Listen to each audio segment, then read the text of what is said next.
Hey everyone, and welcome back to another Trophy Talk.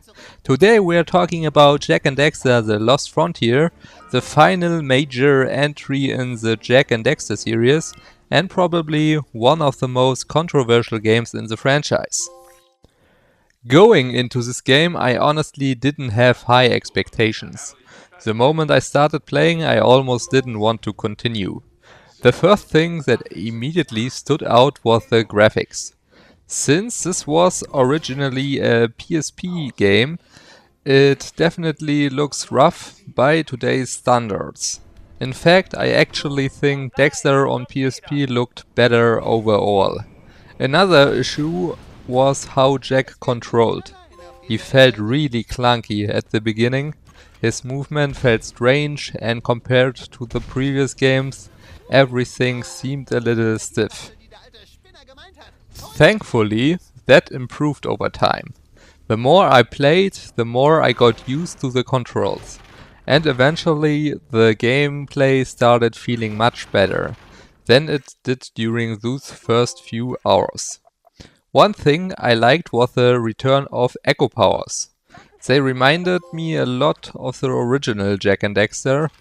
Through the game you unlock new abilities that add some variety to both exploration and combat. However, I wasn't a fan of every echo power. For example, one of the light echo abilities lets you stop time. While that's a cool gameplay mechanic, it didn't really feel like light echo to me. In general, light echo doesn't play a particularly important role in the Lost Frontier. The power feel more like gameplay mechanics than a continuation of the ecosystem established in the previous games. Something else I missed was Dark Jak. After Jak 2 and Jak 3, I expected Dark Jak to return in some way, but he's almost completely absent here. That was disappointing because Dark Jak became one of the most iconic parts of the series and added a lot to Jak's character. I also liked the weapons made a return. Fans of Jak 2 and Jak 3 will immediately recognize some familiar combat elements. That said, I wasn't a huge fan of the staff-based weapon system. Having the weapons attached to a staff felt a little odd. It works, but it never felt quite as satisfying as the weapon system from the previous games. Now, let's talk about the trophies. The Platinum Trophy is very easy overall.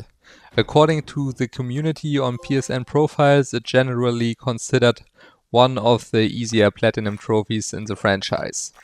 There are no major difficulty spikes, no extremely challenging trophies, and very little that's truly missable.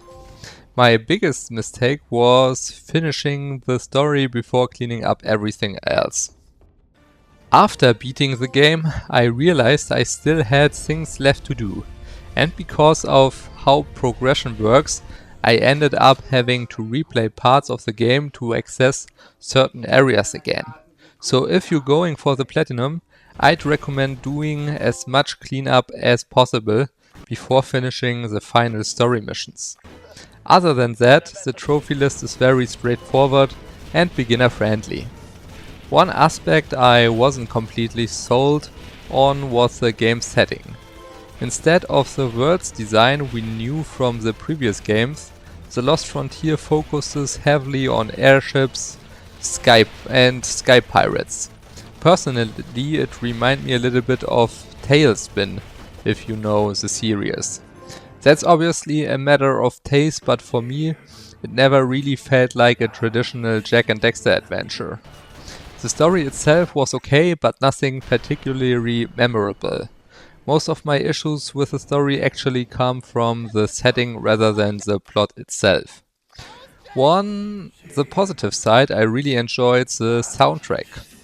The music fits the game atmosphere very well and is one of the stronger aspects of the experience.